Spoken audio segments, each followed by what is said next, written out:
कुछ सदाएं वक्त के साथ धुंधली हो जाती है और कुछ ऐसी होती है जो हमेशा के लिए जहन में महफूज हो जाती है। ऐसी ही एक आवाज़ थी मोहम्मद रफ़ी की।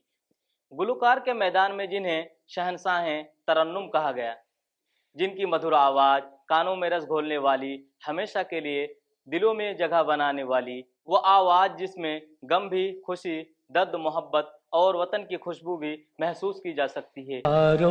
फूल बरसाओ मेरा महबूब आया है। आदाब नाजरीन, एमसीजे मानो के डिजिटल प्लेटफॉर्म पर आप सबका खैर मकदम है। मैं हूं आपका मेज़बान रहमतुल्लाह और आप देख रहे हैं हमारा खास प्रोग्राम सुरों की दुनिया। आज हम बात करेंगे बर्रे सगीर के अजीम गुलकार मोहम्मद रफ़ी की ज़िंदगी और उनके फ़नकार के बारे में। उनका जन्म 24 दिसंबर 1924 को अमृतसर के एक छोटे से गांव में हुई। उनका ताल्लुक एक मामूली घराने से था। उनके वालिद हाजी अली मोहम्मद नाई का काम करते थे। उनके घर में मौसीकी का कोई ख़ास माहौल नहीं था। कहा जाता है कि बचपन में एक फ़कीर गांव में नात पढ़ा करता था। नन्हे रफ़ी उसके पीछे जाते और उस आवाज़ की नकल करते थे। यही शौक़ आहिस्ता आहिस्ता उनका हुनर बन गया। उन्होंने अपनी इब्तदाई तालीम मकामी स्कूल से हासिल की, लेकिन उनका दिल मौसीकी में ही लगता था। इसलिए उन्होंने क्लासिकी मौसीकी की तालीम बाकायदा हासिल की और बड़े बड़े असातिज़ा से सुर और रक़्स सीखे। इसी तालीम और तरबियत ने उनकी आवाज़ को मजबूत बुनियाद दी। मोहम्मद रफ़ी को 1941 में पहली बार लाहौर में आवाम के सामने गाने का मौका मिला और 1944 में उन्होंने अपना पहला गाना एक पंजाबी फिल्म गुल बलोच के लिए रिकॉर्ड किया। 1947 में तक़सीम हिंद के वक्त उन्होंने हिंदुस्तान में रहने का फैसला किया और मुंबई में जा बसे। इब्तदा में मुश्किलात का सामना करना पड़ा। कभी छोटे गाने मिलते और कभी कोर्स में गाना पड़ता और मुआवजा भी मामूली होता था, लेकिन उन्होंने मेहनत जारी रखी। वह रोज़ाना रियाज करते और मौसीकी को इबादत समझते थे।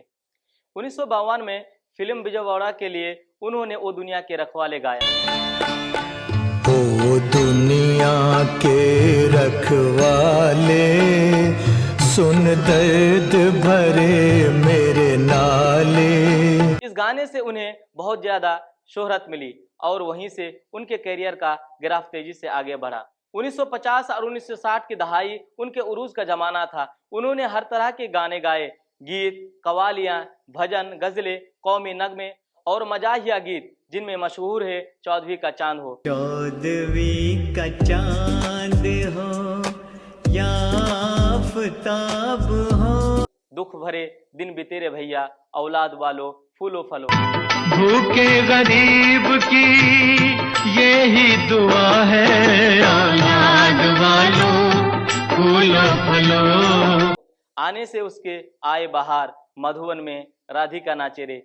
मधुबन में राधिका नाचे रे, मधुबन में राधिका नाचे रे। कर चले हम फिदा जानो तन साथियों, कर चले हम फिदा जानो तन साथियों, अब तुम्हारे हवाले वतन साथियों। और ये दुनिया, ये महफिल जैसे गीत आज भी मकबूल हैं। उन्होंने मुख्तलिफ ज़बानों में तकरीबन 25,000 के करीब गाने गाए, जिनमें हिंदी, उर्दू, पंजाबी और दीगर ज़बानें शामिल हैं। उनकी ख़ास बात यह थी कि वह हर अदाकार के मुताबिक अपनी आवाज़ बदल लेते थे। दर्द भरी किरदार के लिए अलग अंदाज, खुश मिजाज किरदार के लिए अलग लहजा। यही सलाहियत उन्हें दूसरों से मुमताज़ बनाती थी। उन्हें कई फिल्म फेयर अवार्ड भी मिले और 1967 में हुकूमत हिंद ने उन्हें पद्मश्री से नवाजा। जुलाई 1980 को मुंबई में दिल का दौरा पड़ने से हिंदुस्तान की एक सुनहरी आवाज़ हमेशा के लिए खामोश हो गई।